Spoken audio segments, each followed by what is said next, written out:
World में करीब करीब 800 करोड़ लोग हैं, ज़्यादा भी हो सकते हैं, लेकिन एक एवरेज दिया था।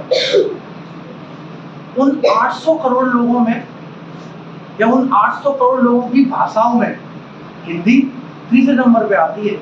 कितने नंबर पे? थर्ड नंबर पे। मतलब टोटल भाषा कितनी पता है? 6000 से ऊपर होगी पूरे विश्व में। उनमें तीसरे नंबर पे आना भी अपने आप में बहुत बड़ी उपलब्धि है। उसके बाद सुनो, उसके बाद भी हमारे देश में हिंदी बोलने में लोग शर्माते। क्या? हिंदी बोलने में शर्माते। मतलब केवल विश्व की 2 भाषाएं हैं, मंडेरियन और इंग्लिश, जो हिंदी से ऊपर है, बाकी हिंदी तीसरे नंबर पे। मैं इसके बीच सोचा इसमें देश में क्या घाटा होगा। ठीक है भाई, पूरा देश इंग्लिश माध्यम हो जाएगा, देश मतलब तो पढ़े लिखे लोग, लेकिन गांव के जो लोग हैं ना, वो तो हिंदी माध्यम ही रहेंगे।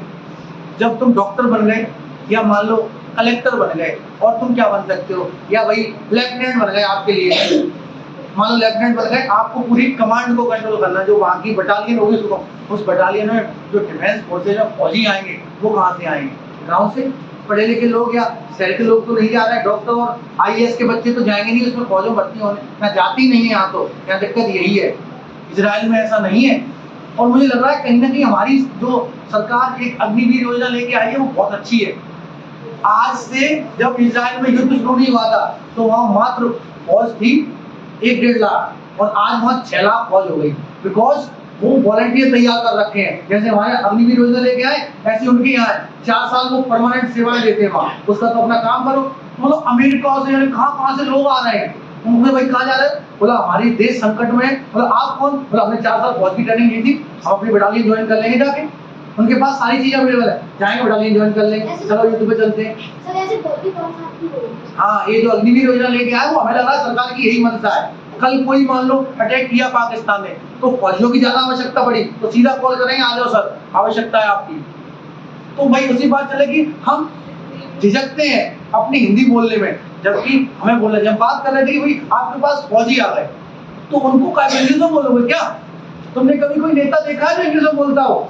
क्योंकि इंग्लिश में बोल देगा, बोल लो भाई, लेकिन पब्लिक को समझना नहीं पड़ेगा। भाषा माध्यम क्या है? अपने विचार दूसरे तक पहुंचाने का। अगर यही बात मैं इंग्लिश में बोलूंगा, हो सकता है 90% ऊपर से निकले।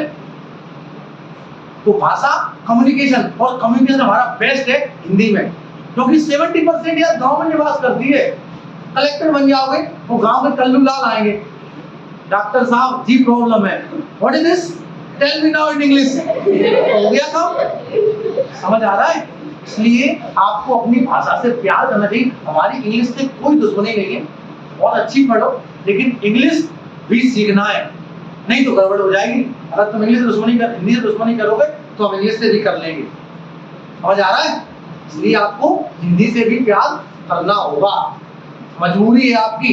क्योंकि आपने 12th अपना फ्यूचर देख लो ना, कलेक्टर साहब बन गए, आवेदन किस में आएंगे? गांव के लोग, लड़ाइयां हो गई गांव में।